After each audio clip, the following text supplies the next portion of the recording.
Hey there, Brea, have you reinitiated the cloud recording for Primaris this time? Yes, I did. Thank you so Okay, much. great. Cool. All right. As people filter in, again, instead of the traditional spending the first few minutes doing introductions on air, we ask people in the chat to say their name, firm name, location, practice area, and in particular, anything about AI that they're particularly interested in that you'd like MJ to address.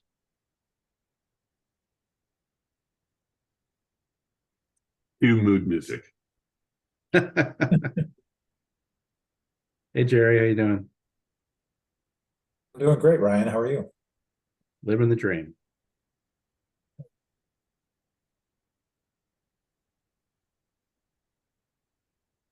Iker, when are we making our plan to go skiing this winter? Yes, we should, but I think we're moving it to February and maybe Mammoth. All right. Have you been to Mammoth? No. Well, then there you go. We should. Okay. No Mexican boxers there. Thank God. Is that a requirement for a ski location? No, just for boarding school. I think It's that's a great story about that. It's a long story. Well, just tell OpenAI and then have it summarize it and then tell us. That's right. Now I realize I sent my chat message directly to Katie, so I've already done that today. I'm going to send it to the group.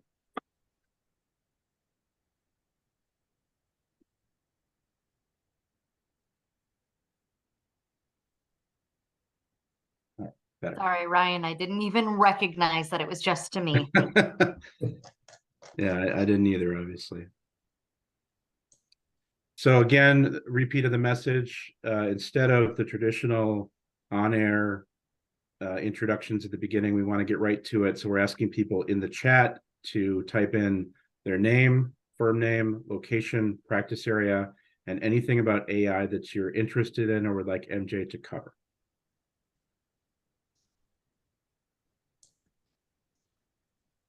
And we'll just wait a few more minutes, maybe a minute or two.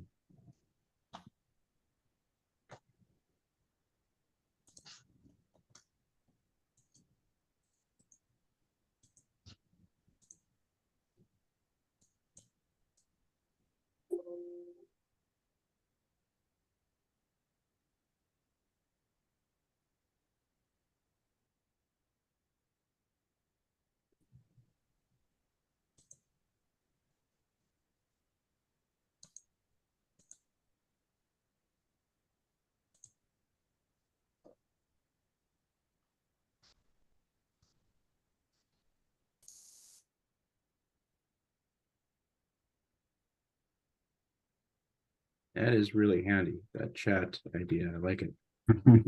Yeah, I can reduce the auditory chaos when we're getting started. So we're about 5 minutes after the hour, though. So if we want to go ahead and get started, maybe we can kick off. Sounds good. So welcome, everybody. Thank you for attending our networking / educational session today. This is a presentation of the developing partner section. And if you haven't heard me multiple times say what the developing partner section is, I have failed in my duties. But for the record, we are a group within Primaris devoted to two purposes. One, to create networking opportunities, educational content, and practice guides for attorneys in the middle band, senior associates, all the way up to mid-level partners, between the managing partner and the young attorneys. And secondly, to encourage and develop cross-practice, cross-generational bonds to tie everyone in Primaris together and encourage and facilitate communication between different practice groups, different age groups, different experience groups. And today we're very excited to have MJ Petroni. He is a cyborg anthropologist, and you are fully welcome to laugh at that because it's super weird, but also super cool. And he's going to be talking today about how to stay fluent in AI and digital. MJ, he specializes in helping others understand the mental models necessary to navigate digital opportunities, and help organizations increase their digital fluency in preparation for future technologies, attending not just to the tools and the nitty-gritty, but also the thinking skills, data, and business models, which comprises new value creation. And he's the author of the Cause It Digital Fluency Guide. He works on raising the kind of lowest common denominator of digital fluency for individuals, teams, and organizations. And with that, I will turn it over to MJ, and I'm very excited to hear what he has to say. Awesome. Thank you. Yeah, it's exciting to talk to all of you today. I mean, I've always been fascinated with the law, and I spend a lot of time working with organizations to understand the impact of far future technologies on their everyday work. And so today, I'm excited for us to dive in a bit to what does it mean to become digitally fluent and AI fluent? How do you maintain that? And how do you apply it in your practice? I just switched microphones, so hopefully you can hear me even a little bit better now. So, as we start to get into this conversation, there's so much buzz right now about AI. So my practice has been as a cyborg anthropologist who studies the relationship between humans and tech, and not just how humans make tech, but how tech remakes or reshapes us. My practice is working inside of the context of enterprises and other organizations to help them develop some muscle and capability and nuance, not just in the tools, but far more in the human side of what all of this technology is. So we look at a broader picture of digital fluency and AI fluency. So I want to just look at the meeting chat, and then I'd love for people to turn on your cameras and chime in and have a conversation with us. So we're seeing some of the questions that people have about AI here. So some folks are asking, how feasible is it for firms of our size to train an LLM with our own data sets, like documents drafted by the firm, entire patent databases? Other folks are very supportive and say just excited to hear everything. Let's see. So a lot of you didn't say what you want to know about AI. So I want to actually just have a few people unmute and share what is it that you want to know about AI, given all the wild headlines and BS that's out there. What do you really want to know about AI?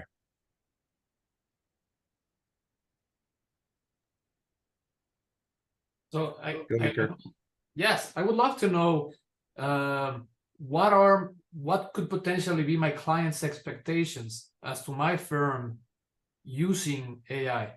Mm-hmm. Yeah. So what might your clients expect of you, or expect that you're not doing, which is just as important a question. Yeah. So a lot of law firms are very focused on the pitfalls of AI for the law firm, but I would like to better understand how my clients are using AI as well. Right. So how are people in business communities using AI? What kind of practice do you have, Chrissy? I have a corporate practice, so I serve as outside general counsel. I also do commercial transactions, and I do mergers and acquisitions, so sales of businesses. Yeah. And I work in manufacturing, aviation, and healthcare. Okay. So, just a few low-key industries with low stakes, the usual. Got it. And cool. maybe What are some following on with Chrissy's comment, how can we advise clients about ways they should avoid using AI to avoid unintended liability or any sort of exposure that way? Yeah, absolutely. Yeah. So how can we advise our clients in this context of AI usage to help them avoid the pitfalls, but also the liabilities, and then even more so the perhaps the unintended consequences? So I'm restating the questions a little bit here just so we have a really clean recording. It's not because he didn't say it right, but yeah. So lots of questions here. Now, anyone have questions about how to use AI in your own practice? If so, what are some of those questions? So I do, and I guess my questions are, give the basics, as Cassidy. That's a very good point. AI is kind of a loose term covering a lot of potential different things, not all of which are created equal.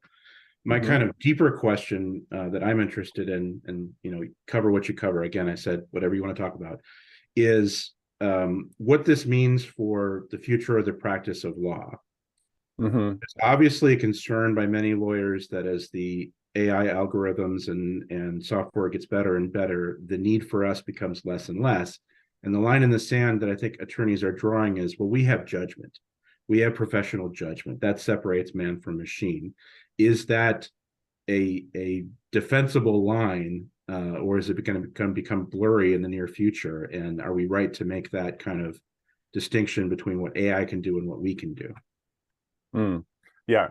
So great question. So, what is the role of the attorney in the future? And I think even before this conversation about AI was this prevalent, there was a lot of conversation about self-serve law and what does it mean to have, flat rate law or completely automated law when it was, contract automation and things like that. So that's already bringing up this question of value-based pricing and how does that affect firms that are perhaps sometimes very focused on the hourly approach. So a quick poll here. How many of you are using AI in some form in your practice right now, even if it's not for anything specific to a client, but just generally? Go ahead and use the raise hand feature at the bottom of the screen, or if you're Ryan, raise your hand, because then we actually saw you. That was cool. So go ahead and use the raise hand feature so we can see in the participants window how many people are using AI in some form in the firm right now. Got 2 people raising hands. 3 people, 4 or 5. So out of a call of 20 people, so far we only have 5 people who've raised their hands that they're using AI in some form. So a lot of this is where the clients are as well. I recently did a talk with Dell Technologies in South Africa, which is representative of a lot of different talks that I've been doing, where I asked the audience how many people are using AI, and pretty broad spread of corporate clients, and surprisingly few even have a personal OpenAI account, much less are using, industry-specific AI or enterprise-grade AI or anything like that. And the reason is because a lot of folks wisely wanted to sit back and watch and see what was going to come up from this. So I think that, you're in the same boat as a lot of your clients, but as they're going to be looking to you for advice about what is or is not possible, you have to develop a muscle inside of your firm and your own personal practice, because your firm may not be moving as fast as you want to move when it comes to building what I might call digital fluency or AI fluency. So I'm going to go ahead and share some slides, but today is intended to be a conversation, not so much a presentation only. So please go ahead and, chime in, raise your hands, or just say something verbally, and we'll have a real conversation. It's not a huge group today, what with being close to the holidays and everything. So we have an intimacy of connection that we can have here. So let's go for it. So what we were going to talk about today is, what does it mean to be AI fluent or digitally fluent? Why generative AI is so different than other forms of AI, what a machine coworker means and how that plays out in our businesses, and some of the job, business, or strategic impacts of AI and digital. So as I mentioned before, I spend a lot of time helping organizations understand far future technologies. I've been in the realm of futurism, digital strategy, consulting, innovation, design for 20 years. And I've worked with companies all over the map. I sit on Accenture's Tech Vision Advisory Board. I've worked with NTT Group, Dell, Google, a whole bunch of big firms, and a whole bunch of firms that are kind of not specifically what you would think of as a digitally native firm, but a firm that is perhaps using a lot of technologies and is starting to think of themselves more as a digital firm. So not necessarily just the disruptors, but also those who are in kind of that adapter space. And that might be like a lot of your clients. So as we get into this discussion about AI, I ask people to raise their hands. By this time next year, nearly everyone will have raised their hands about using AI in some form, I suggest. And so when we look at this, we say, you need to know more than the tool. So we look at there being 5 pillars of what we consider to be digital fluency as a precursor of AI fluency, and then it becomes the whole thing.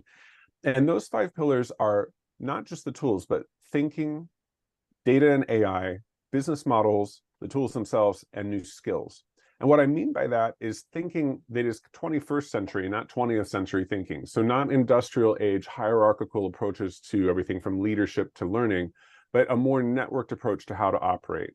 Data and AI, you have to understand how data works in order to understand the implications from a legal perspective, a functional perspective, and an ethical perspective, before you can really see the true possibilities that are viable, not just pie in the sky, but truly viable possibilities with these technologies. Business models and value models need to change. So whether that's a pricing model that allows for you to augment your capacity using AI, or it is completely moving into a different approach, like a platform economy where everyone has kind of microservices they offer that roll up to a larger whole. Of course, we have to understand the tools and their limitations. And then the skills, it's not just the technical skills, it's intellectual skills, interpersonal skills, leadership skills that allow us to operate in a really rapidly changing environment. So I've done a lot of work to help people map incremental business models to more exponential ways of working. And it's not super easy to do. So we're going to talk about that a little bit today as well. So why fluency, right? And I put up this example of two gringos in Mexico with a phrase book. There's a big difference between being able to say "Donde está el baño" and actually having the context and understanding to be able to operate and live in a new environment, to start a business there, or to be completely connected. Iker and I met through the Singularity University Mexico ecosystem, and I'm a Spanish speaker with varying degrees of fluency, and it's a full-time job in a way. You know, when I'm in Mexico, I am constantly learning and pushing and stretching, and I have to set aside time to do that and make room in my life to be practicing in addition to what I'm doing in my day-to-day work. I don't just show up there and expect that everything's going to go the same way as it does in my English language context. So fluency is not just a one-time learning, it's a practice that looks at the context and culture around the words and phrases to understand the deeper meaning. So whether that's all the tech buzzwords of the last couple of years, you know, flying at us in headlines and, you know, vendor proposals and client stuff and everything else, or it's thinking in this broader sense, there's a lot of work we have to do to really develop that muscle of fluency. You were saying? I thought someone was saying something, but maybe it was just a background noise. Cool. So one of the big shifts that we see in the business environment for non-digitally native companies, by which I mean companies that didn't start from day one with a software-centric mindset. You know, you could even say companies like Apple were not digitally native. They started making hardware, they sold things in boxes, and then only later did they get into things like cloud and what we think of as digital today. So for a lot of companies, their mindset is that IT is a utility function, like pipes that support the day-to-day business that they have, not the reason that they are in business. To move to this context of digital being a much broader capability, they have to focus on raising the lowest common denominator of AI and digital fluency. Sorry, there's a fire truck going by, you might hear. So you have to focus on raising the lowest common denominator of AI and digital fluency. Whatever the lowest common denominator is, whether that's you have great thinking at your firm, but we're still using desktop versions of Microsoft Office and don't have any way to share content or context with each other, or you have, you know, the greatest tools out there, but no one really knows how to tap their potential, you have to look at that lowest common denominator. Now, so I'd love to hear from some of you, you know, how do you think your firms are doing when it comes to digital fluency? What are their weak spots? What are the areas they need to develop? Iker, you had your hand up? Yes, no, I mean, I was going to ask you, what would be a good approach to assess where your firm's standing in these 5 different pillars? Because if you're not very, you know, knowledgeable about AI, you're probably going to have a problem trying to assess where you're standing in this. But then you made the question, how do you think? Yeah, absolutely. Yeah, well, the first place to start is to just do the gut check, you know, so I'd love to hear from some of you, like, what are the things that are kind of, you know, are missing or are stuck in your organizations right now when it comes to digital fluency that you want to ramp up capabilities around? So go ahead, Nene.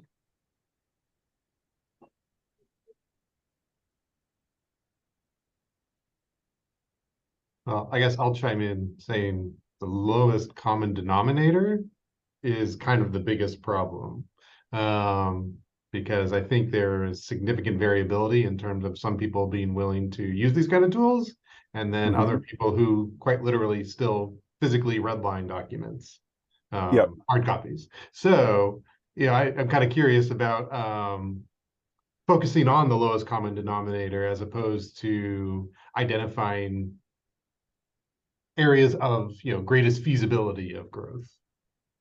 Great.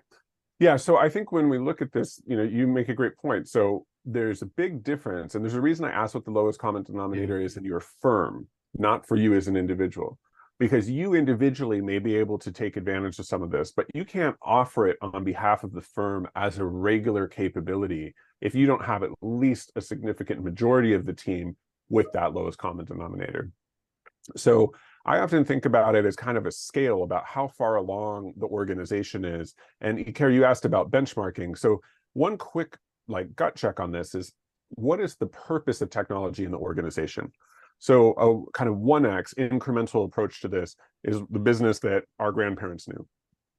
2x, kind of in terms of exponential returns, would be digital operations for an analog organization, like the massive efficiency, the increases that happen when people finally were able to use computers effectively inside organizations, which, by the way, was not when computers were introduced. It was much later. Then digitizing value despite the circumstances. So this might be a pocket, right? So Daniel, it might be that your team or just a few of you are using it, but the whole company isn't offering it yet. And we start to see companies that have significant digital momentum where it's a core offering, at least part of their offerings are digital. And then you see these truly exponentially digital companies where they're participating in platform economies and everyone is involved.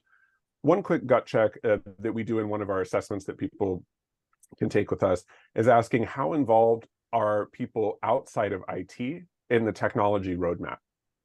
So is it a regular conversation or always talking about the software and tools that we're using, or is it just something we wait until someone plops down the new PC on our desk, right? How are people involved in that process is one of the quick gut checks. So today, as we dive into this, I want to, go quickly through this, but there's a lot of content we have on our digital fluency guide that you don't have to, pay for or do anything on right now.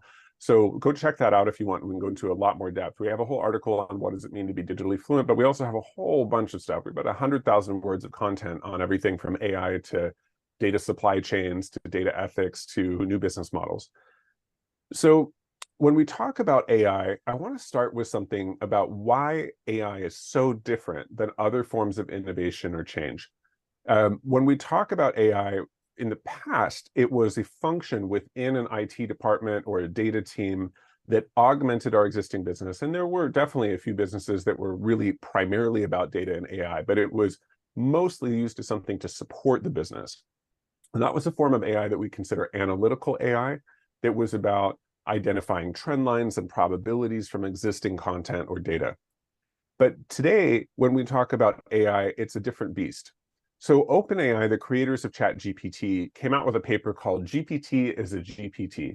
And what we mean by that is that generative pre-trained transformers are general purpose technologies. You'll see occasionally my slides have both languages that I speak in Spanish and English because I present all over the world. So when there's something I really want to make sure people get across, I put on the slide, and sometimes I forget to turn it off for an English primary audience.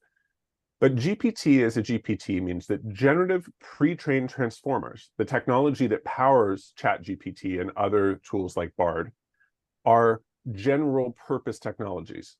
Now, what we mean by that is that a general purpose technology is something that can be used in every part of society and affects all kinds of different people. Other general purpose technologies in the last 150 years have included the telephone, the automobile, television, the internet, social media, and mobile, right? And what we mean by this is that there's a lot of different impacts and use cases for these various technologies. So what's different about AI now versus how it was before? Well, it's that we can apply it in so many different ways. The learning curve is much lower, and the cost of entry is vastly lower for the everyday user. I'm not saying for companies, but for everyday users, that cost is much lower. Now, in the past, general purpose technologies like a television or a telephone or something like that, you had to wait until people had the infrastructure. They had to buy an expensive thing, which meant it started primarily with rich people and worked its way down, or maybe some early adopter types. And you also had a learning curve, right? People had to learn how to act on television. They had to learn how to call people on the phone and change their habits and their mindsets. Unlike all other general purpose technologies in the last few years, there is almost no learning curve for the user with generative AI. If you know how to communicate or text or talk, you can use it. In fact, it's easier to use than things like the internet when you think about it. We have a lot of habits about how to navigate the internet, but you have to, still know how to use a desktop computer at first, and then later a smartphone, and you had to buy all of that stuff. You can take a generative AI tool and set it up with a speech tool and have it talk to someone who has no internet experience, no written literacy, and just literally wants to have a conversation. That is unlike pretty much any other general purpose technology in our history. So while a lot of us are not raising our hands yet, That's why I feel quite confident saying that pretty much everyone will a year from now, because the barrier to entry is so low, dangerously low in some ways, because unless the tool that someone is using is good about introducing the ethics and the boundaries, which OpenAI is actually fairly good about doing, it'll tell you it can't give you perfect answers and things like that. It is dangerously powerful because it looks human, it acts human, it passes what we call the Turing test to check if a machine is a human or not. Which, you know, we've had machines pass that ages ago because they can successfully imitate a human. So I want to pause for a minute and just hear any reflections you have about the impact of ChatGPT as a general purpose technology on our clients or our firms, and how that might be a little different than, you know, other technologies like databases or data analytics or something like that that had a big learning curve and capital expenditure. So I'm going to call on Iker, and then other folks, you know, queue up, and Ryan as well. So Iker, go for it. Thank you. Yeah, just a quick comment. And it relates to the 5 pillars and what you just mentioned about the use of it and the low barrier to get access to, and start using it. But I think that what's missing is that creativity as to how you can use it and all the potential. And I feel that in my firm, where we lack is vision as to how you can use it. It often happens that you think of AI and you think of create an agreement, like the final work product, but you don't think about how it enhances your performance. And for instance, while working with you, for instance, I see that you have everything automated to create your schedule and appointments and meetings, and like, you know, you record things, and then probably, you know, there's a ton of things that you do to make your life easier. And that doesn't necessarily mean that in the case of lawyers, the work product needs to be produced by the AI, but that you can use AI to make your work better or easier. Yeah, absolutely. And, you know, while I'm not speaking on their behalf, I've worked with major legal tech firms. And, you know, I'm definitely not speaking on their behalf, but the tools that you all use every day, I'm fairly intimately aware of how those firms think about the tools that are being offered to law firms. And absolutely, they're doubling down on generative AI. And in fact, a lot of them have been doing stuff with generative AI for many years on the back end. And ChatGPT created an appetite for it publicly. But it's not just, you know, hand waving and like a little bit of a dash of AI. Some of the legal tech firms are actually significantly powered by generative AI tools that are specialized for legal use cases. So yeah, so there's a bit of that creativity piece, which I think is a great point, Iker. And until people play with the tool, because a lot of us didn't raise our hands as using it that often yet, at least not at work, it's hard for them to imagine what's possible. So one of the things that we really recommend a lot of folks do is create a personal account that you are absolutely not bringing any client or company data into, and literally get into conversation with an AI about what AI is. Have it teach you. We run an AI Explorers forum that's for leaders and executives that want to do more with AI in their own practice and their firms. Even if the company itself is not ready to go, they are. But, you know, one big component of it is, yeah, please ask us what you want to know about AI that's specialized, but also get in there and start playing with an AI tool on a regular basis. Ryan? And I don't want to dominate the conversation. I told MJ when I met him, I'd like to talk with him for about 8 hours. But building on your comment about passing the Turing test, clients have been Googling legal questions for decades, right? But I have found that ChatGPT, because it's got so much of it seems to be a thoughtful, reflective answer, has kind of the human touches that you would have in interacting with a lawyer, that they have confidence that the answer is correct because of the bells and whistles. Shouldn't. Yeah. They absolutely shouldn't. And I know talking to another Primaris member who had a client just email her the answer that ChatGPT gave to a legal question because she didn't respond to their email within 10 minutes. And I find that to be a disturbing trend, because in this particular case, the AI was completely wrong, was on the wrong subject matter. But when you add those, you know, full sentences, paragraph form, what appears to be a thoughtful answer, I think it's giving people overconfidence in the accuracy of its legal analysis. Yeah, and that's one of those things that no matter how many times you have the disclaimer, people don't necessarily believe it because it walks like a duck, talks like a duck, it's probably a duck. And the same thing is true, with these kind of answers people get from Google, where it's a summary that it shows within the chat, or not the chat, the search. You may have noticed that Google has significantly changed their interface, so it looks very different when you're searching now. And being with ChatGPT also obviously is using this generative AI kind of technology. Google's BERT and BARD technologies are very much trying to create what we would call augmented search, right? Because what people go to Google for is usually answers, not pages. Pages were the way to serve up the answers, but they're not usually the answer that people need. And so that's a tricky challenge to think about, how do you contextualize this? So some of the tools that we're looking at when it comes to AI, you want to ask the question, are we automating or are we augmenting? Now, I want to attend to some of these questions that are in here in the chat. But before I do that, I want to just take a moment to talk about what I mean by automation versus augmentation. So in a traditional context of thinking about technology at work, we often think about IT as a utility function, like pipes in the factory, right? The factory is making the product that we want. The pipes need to work well. So that's a traditional way about thinking of IT. You only call them if you need a new device or something's broken.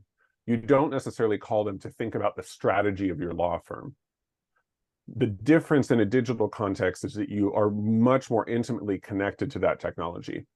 The mindset that comes with technology, and mindset is key here, the mindset that comes with technology inside businesses in the industrial era is to streamline an analog traditional business model that's recognizable to our grandparents. So, or great grandparents at this point. So the question I want people to ask a lot of times is, will this be for automation or augmentation? AI for automation is really focused on completely duplicating a human task or even a human intelligence. It's surprisingly hard to do, and in some cases at least, and it also is incredibly risky when it comes to things that are intellectual work that have high stakes like law. Augmentation is the idea of really supporting a human in doing their best work, doing more of it or higher quality, or focusing on the human things that they couldn't do before. I often say that one of the best upsides of generative AI is that you can use it to solve problems that were not profitable to solve before, whether that's legal clinics or in education, every student having a tutor. The incremental use cases that are like, for example, create more lesson plans in the education space are just the tip of the iceberg. The mindset change is having augmentation of humans so that the teacher time with the student is really high quality and really about advanced critical thinking in edge cases. And then the augmentation piece is about making sure everyone has a homework helper. So when you think about machines as tools, it will lead you to the automation context. Whereas if you think about machines as coworkers, you have a different context. So some questions you might ask about coworkers, like where do they live in the org chart, are pretty important. So when you think about a team, no leader really would let another team or a different part of their company hire, select, train, staff up all of their employees without ever talking to them first. They would never let someone completely do that without being consulted or participating. But that's kind of what we do with machines. So the shift in mindsets is, where do machines live in the org chart? Who hires them, pays for them, trains them, supervises them, audits them, measures their performance, and frankly, who fires them if they need to? So when you start to look at how machines can be thought of in a different way, the mindset of the tools that you're looking at is very important. Now, to answer some of these questions about how similar is the technology, either hardware or software, that legal research companies like Westlaw are using to that employed by ChatGPT, Google Bard, et cetera, I will not get into specific details that might get me into problems with non-disclosure or anything like that. And also, I'm sharing stuff that's generally publicly identifiable. These kinds of tools that are out there, of legal tools, they are, the wiser companies of them are judiciously choosing whether they need to build something in-house to meet the needs of their clients and customers, or whether they need to do something before or after passing it to a commercial tool to customize it. And sometimes they're combining both. So the short version is these companies have significant teams working on this, but they're not reinventing the concept of generative AI. They're often doing significant work to fine-tune it or provide guardrails for quality and consistency that are not there in a general publicly available product. So the question is not so much, are they using the same technology, is are they going to produce the same kind of results? And the answer is generally they will produce better results when you get industry specific. Relatively narrow uses of generative AI are far easier to succeed at, and also kind of the future of what we're going to see in the next 2 to 4 years in the business environment. I'll come back to the free or paying version of ChatGPT in a moment. But I wanted to come back here, so to this piece about machines as coworkers. How many of you are involved in the technology roadmap at your firms, or having conversations about this on a regular basis, who are not also owners of those firms? Like, I'm not talking to solopreneurs, I guess I'm saying. So Iker is raising his hand. Anyone else involved in the technology a little bit with Daniel? I'm not seeing all of the pictures at once. Ryan has their hand up. So there's a couple of us. So what does that look like? What are some of the conversations happening about how you select tools or what kinds of tools you use? I'd love to hear from some folks who haven't shared yet. What are the conversations about generative AI look like in your firms right now?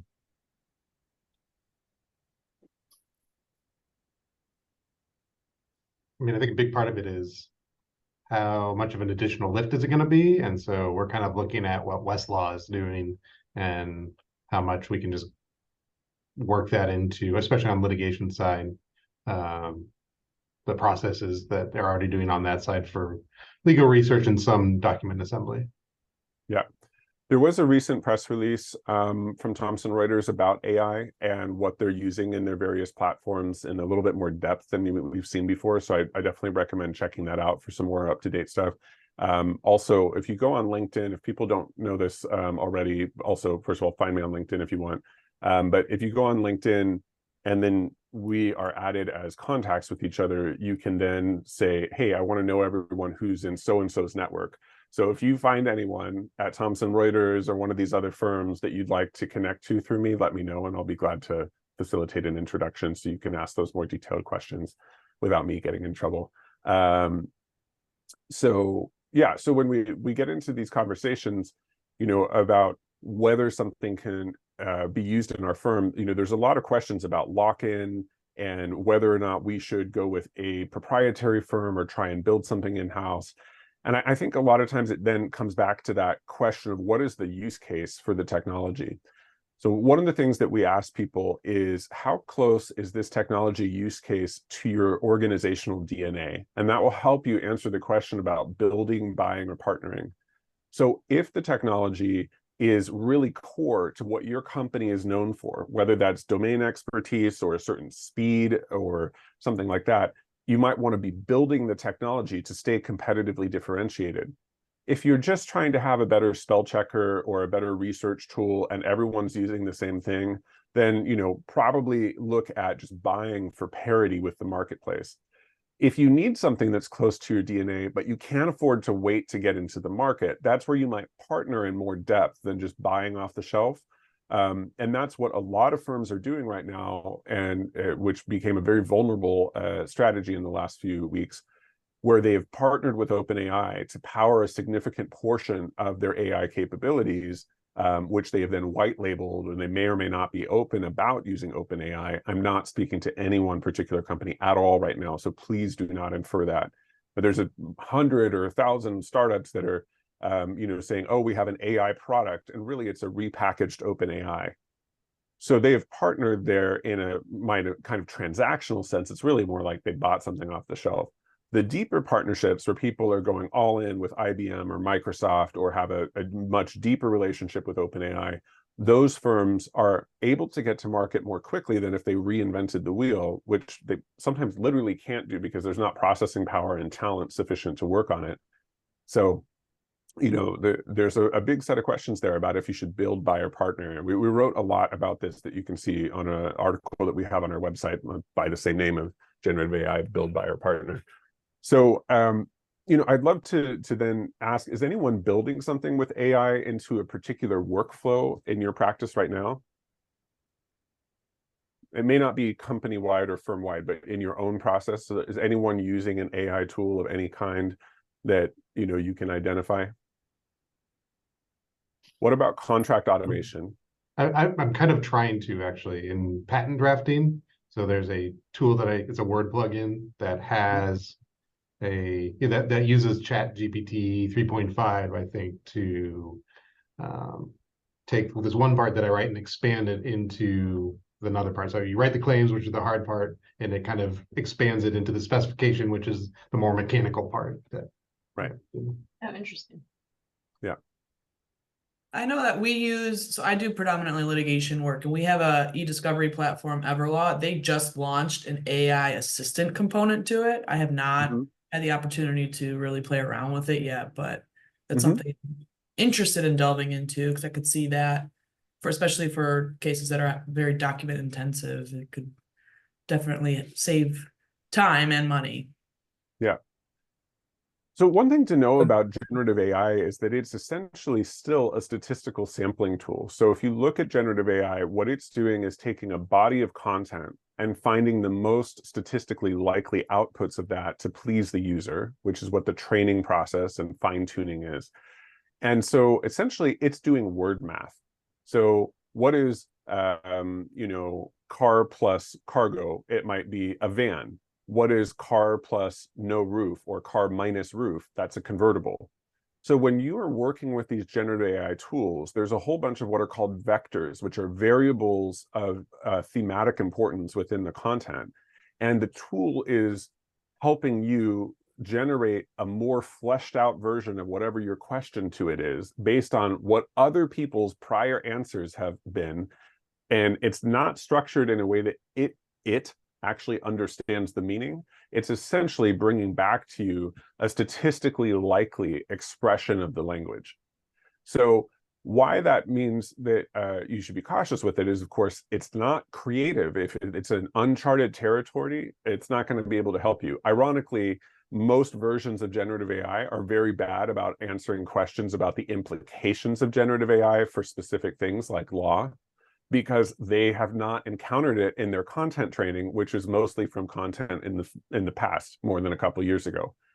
So only the tools that are updating based on the questions people are asking of them quite constantly, which is very expensive to do, are actually incorporating any new content about generative AI right now, which is kind of ironic. So these tools are really good at helping you do something that's a rote part of your work.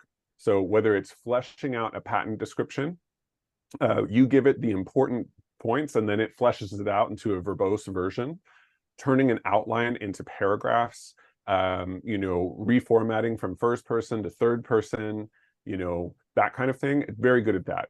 Not good at understanding complex concepts that you don't already understand. And this is one of these pitfalls where AI fluency is really important. The tool does not have a theory of mind, that thing within our minds that allows us to develop a worldview. The tool doesn't have the ability to do that. It regurgitates other people's theory of mind in aggregate. Does that make sense? I want to pause and ask if people have questions about that, because it's a pretty important distinction when it comes to generative AI, especially in the law. Feel free to ask some hypotheticals if you want to, because this is a great time to dive into that stuff. At which point does that not matter? It doesn't matter if you're doing something that's in charted territory. It matters a lot if you're in uncharted territory. So if you are taking a tour of London and want to see all the historical points, great. Get the aggregate of everyone's tours and get the most likely to please tour.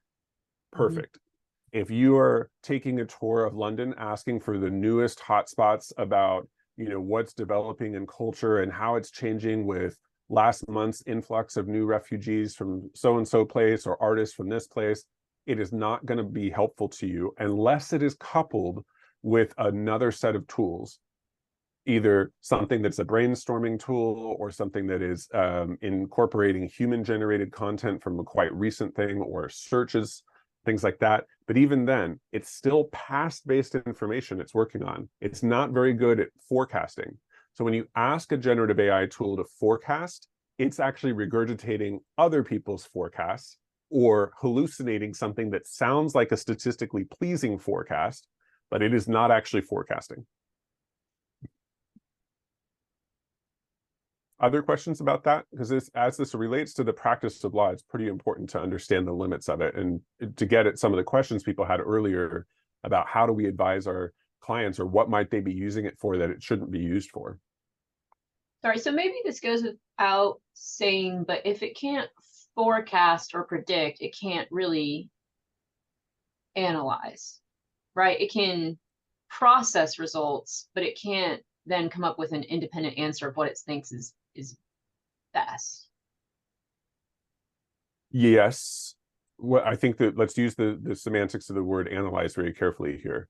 It can't do what in the computer world and the machine learning world would be called predictive analytics. It can't extrapolate from an analysis into the future any better than our older AI systems were, which, by the way, some of them are very good. Generative AI, I think this is actually a really good point to compare and contrast for a minute. So analytical AI, you can think of as being about 10% improvements. It's incremental changes and analysis of past-based information, discerning some kind of information from a large body of data. It's done by data scientists who spend a lot of time preparing the data that goes into it to be pretty clean and hygienic and organized. The data comes in the form of tables, and it leaves in the form of tables. And the focus of analytical AI is about likelihoods, right, or commonalities. It's trying to discern some facts from past-based information or project them into the future. And it's really often used for optimization. Generative AI, by contrast, is about creating rather than discerning. So it's coming up with a lot of content. The work is done through prompt engineers, or better said, designers, because it's an imperfect science, it's in language. And it's about refining outputs of this generative AI, not preparing so much the raw data that goes in. Now, you might prepare a good prompt, but really what you're focused on is refining the output of the generative AI to be more accurate or authentic. Mm-hmm. And the means of that discussion are primarily in the form of chat, not tables, right? So the experience is more like an autocomplete. So if you think about it, the analytical AI is the work of a statistician. The generative AI is like entry-level copywriter or a copy editor that is providing something that is like, completing your sentence for you. Mm-hmm. And the focus with these tools is about having something that comes out that feels authentic, not as much about having something that comes out that is factually accurate. This concept of hallucinations within AI is because it's trying to come up with a user-pleasing answer, not necessarily, unless there are other tools coupled with it, checking that against what we call a knowledge graph of verified information. Okay. So the focus is on large volume production, not necessarily detailed, truth-focused optimization. And so, sorry. So when it is making its ultimate recommendations based on its, I guess, analysis, though, it doesn't really have the ability to make novel recommendations. It almost sounds like it's more like it will give you a recommendation based off of what it sees the most in its database. Yes, and what you can do is you can tell it to, engage in a little bit of less likely to please in the aggregate sense and more likely to please in the creative sense answers. In other words, you can tell it how much variability to have, and this is called a hotness score. So let me see if I can give you an example here. What is a good idea for themes for a birthday party? So I'm gonna go ahead and stop this share and share my OpenAI screen, which, by the way, not the only AI we use, but useful for today's conversation. So you know, it comes up with some pretty basic themes. Let me make this a lot easier to view, my bad. So tropical party, space or science fiction theme, DIY craft party. Okay, not super creative. Come up with more birthday themes with a hotness of 1. So hotness is a variable. No, it's not hearing it. There's a variable you can feed into it that will come up with more variability. It's called heat or hotness. And then you can get it to take more risks essentially with you. So it's not really creative unless, I think about it this way. It's creative if you've never thought about the thing before, because you've never thought about it before. But if you're in the field, if you're a party planner, these are not creative things. If you've never thought about themes for a party, they might occur as creative, but they're actually other people's creativity. The tool is not coming up with something creative, it's regurgitating creative answers. Or it's hallucinating them in aggregate, even though it's not really engaging in ideation per se. It's coming up with things that are in between a sports theme and a space theme. So it might be space sports, but it's just kind of throwing stuff at the wall and not engaging in the critical thinking of what we call creativity as humans. Can you Is elaborate? that what you mean by? Oh, Ooh, sorry. found a good one there. I just wanted to know a little bit more about the hotness scale and what that really means. What's the scale based on? What is It's a 1 0 versus to 10 1 mean? number. So it's a 0 to 1, or you can think of it as a percentage, but it usually expresses it as a 0 to 1. And what it's doing is giving the model permission to deviate more from the statistical norm. So 1 is more deviation. Yes. And when you say hallucination, is what you mean by that what you just said about basically kind of throwing things at a wall and just combining potential answers that stem from what's most popular or frequent to come up with some sort of like conglomeration of something? I'm just trying to understand the hallucination. A hallucination is saying when you ask a question, you know, I'm going to share it in a way that law firms will really get. It's a first year out of school business graduate who is now working at a big consulting firm. And you ask them a question about something they have no idea about, but they give you a very broy, confident answer. That's a hallucination. It sounds right, but it's not grounded in fact or experience. So that's what a hallucination is. It's saying, I've heard a lot of language that sounds like this. I'll give an answer that probably looks right on the surface, but because the tool doesn't know that it doesn't know anything, it's a little different. The broy business school grad knows they're making stuff up, but the AI does not know whether its answers are accurate or not on its own, unless it's coupled with a very different kind of tool that's called an expert system. Or it's coupled with an analytical AI tool, which, by the way, you can do. People are asking about analysis, like Chrissy, you were asking about this before. OpenAI has plugins that you can use to do a data analysis, but that's what a hallucination is. It's more like where it's essentially BSing. So I want to pause because we're near the end of our time, and I want to share a little bit about how you can go further with this content, and then I'll stay on after for more questions. I also wanted to let you know that just 2 hours from now, or actually 1 hour from now, we're going to have a webinar on AI and health. So anyone who's in the health field, welcome to join that. Just, you know, go on my LinkedIn page and you'll be able to see it, or just message me here on Zoom and I'll give you the link in a second. But so one of the things that I wanted to share as we talk about all of this are some quick takeaways. So the first takeaway that I want you to do is to really focus on creating a network of AI fluency. I didn't finish the slide, although I thought I did. So create a network of AI fluency inside your organization. So you want to shift from automation to augmentation use cases, like how can AI help you? Invest in your own time spent on AI fluency and build a network of AI thinkers, as it were. So one of the things that we do, and Icare is a member of this forum, we have an AI Explorers forum. This is where we have regular contact and meetings like this, but they go into much more depth. And, we have webinars and things like that, but we have on-demand answers from actual humans, and often me, about whatever you want to ask about. So that weird, specific question that isn't answered well by a general search on Google that you want to know about. And then our higher tiers have opportunities for live coaching with AI experts and VIP sessions and things like that. So I'll just leave this up, and the Digital Fluency Guide will also have a lot of this content for you. And then I'm going to shift into Q&A now and just give a chance for us to dive into more depth on some of these questions. I can stay for about an extra 20 minutes or so, but I just wanted to make sure people knew how to get in contact. So I'm putting that in over in the chat window as well. Cool. So what questions do you have about all this AI stuff? Because I have, probably 100 times more slides and answers than we were able to cover in today's session. So NJ, I do have one, and I just want to know if what I'm about to say is accurate, correct, or not.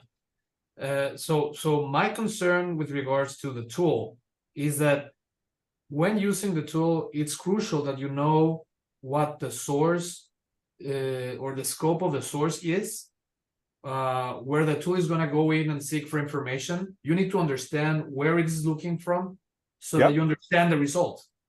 That's one. Absolutely. And then the second thing that I need to keep in hand when using the tool is that it is not using updated sources. So there's a ton that is missing there. So sometimes it's not just about knowing what's there, but being fully aware of what's not there in the source. Yeah. And then so third, it's like knowing your advisor. If your advisor never went to school for medicine, don't ask them to make a surgical decision for you, right? Yes.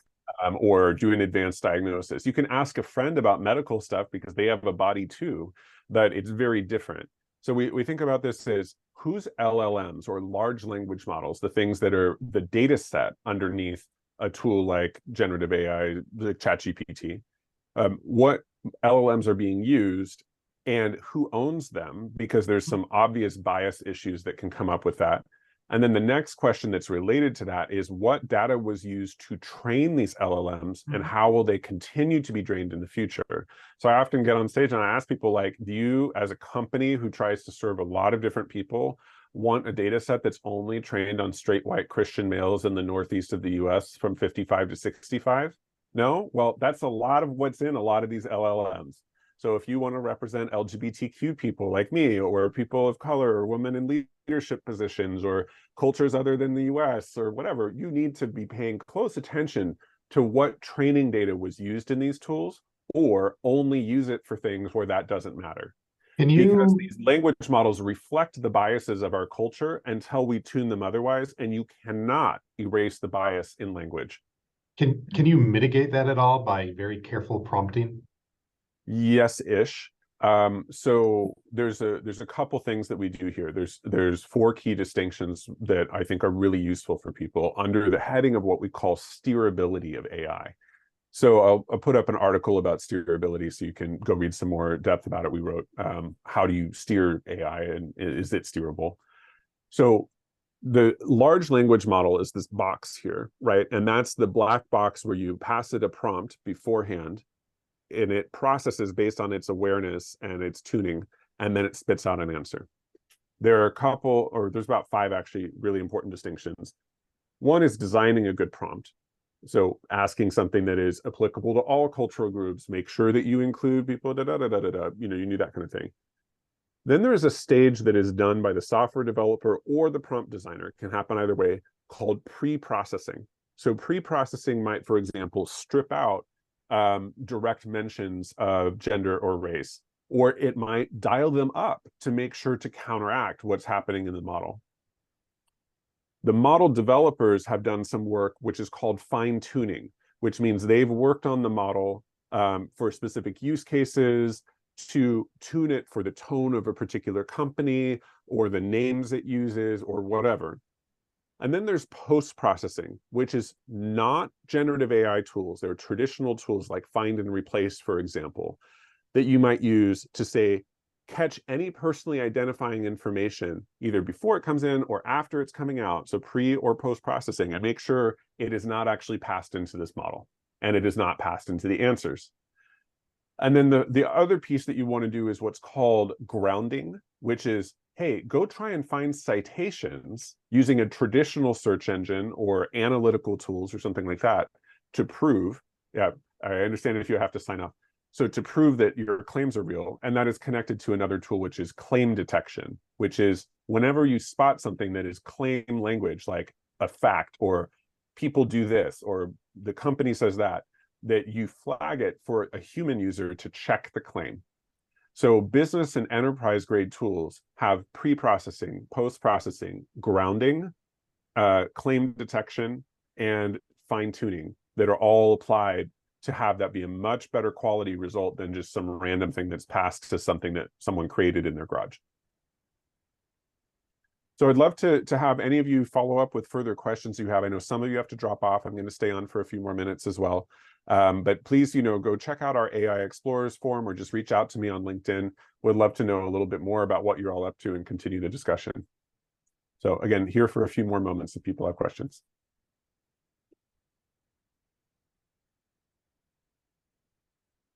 Karabo, I see that you haven't, asked anything yet. Do you have any questions for us?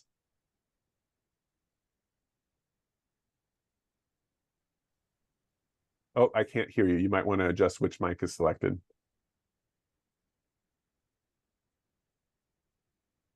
Still can't hear you. Feel free to add something in the chat window if you want. Chrissy or Alyssa or Salvatore or Justin. I'm just picking names off of the list. MJ, I've got a quick question actually, and it's probably obvious, but so the models, these LLMs, I take it part of what we'll be seeing as these tools are integrated in more is really a selection and I guess a marketplace of like trusted LLMs. Like, if I want to bring one in that is trained by, trust and estates attorneys to do that and doesn't have like extraneous information or things that, maybe would introduce the bias of like the current models. Is that sort of part of where we're going here? There's going to be a marketplace of these models. Yeah, and you string a lot of these models together. So you might have one tool that you use for general business writing, and another one that you use for claim detection, and another one that you use for legal specific things. So Palm, which is one of the models that is co-developed with Google, has a specific health version. Obviously, Thomson Reuters and LexisNexis and others are working on models that are legal specific. And you're going to have subsets of those. So there's a couple of things that you can do. You can fine tune the model for a specific use case, or you can have a dedicated model for something that only has narrower answers available. And one of the places that you can experiment with this a little bit, even if you don't actually go in and create a model, is with a site called Hugging Face. So Hugging Face is more like an open source platform and marketplace for different AI LLMs.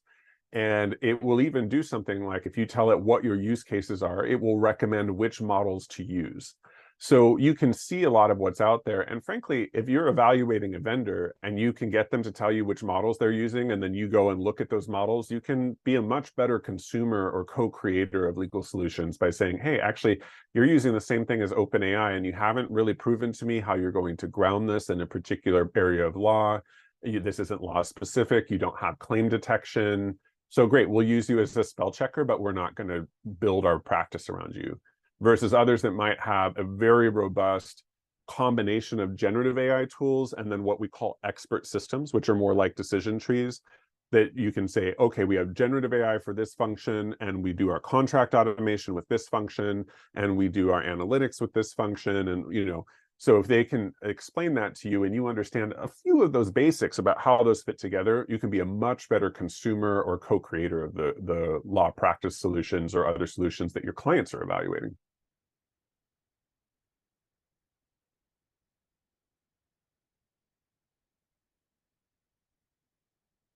Any other questions? Salvatore, I have to say with the cigarette, you're having like this very dramatic, like private detective vibe with the bright light and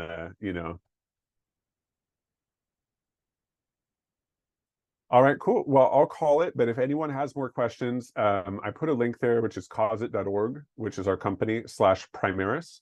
So great place to drop questions. Let us know if you're interested in more information, or hearing about future public events or private events that are available to our members. You can also ask us just general questions, and I'll refer you to the right sources that we have, that sort of thing. And then we also have, if you connect with me on LinkedIn, don't just use the follow function, but if you're on your phone, click the triple dot and do connect instead of follow, then we can actually message each other. And that's there. Thank you, MJ, so much. Thank you. This was fantastic. Thank you. I'm so glad you enjoyed it. It was I awesome. appreciate Thank you, MJ. Thank you, everyone, for being here. Thank you. Bye Right. bye. Bye, guys. Thank you all.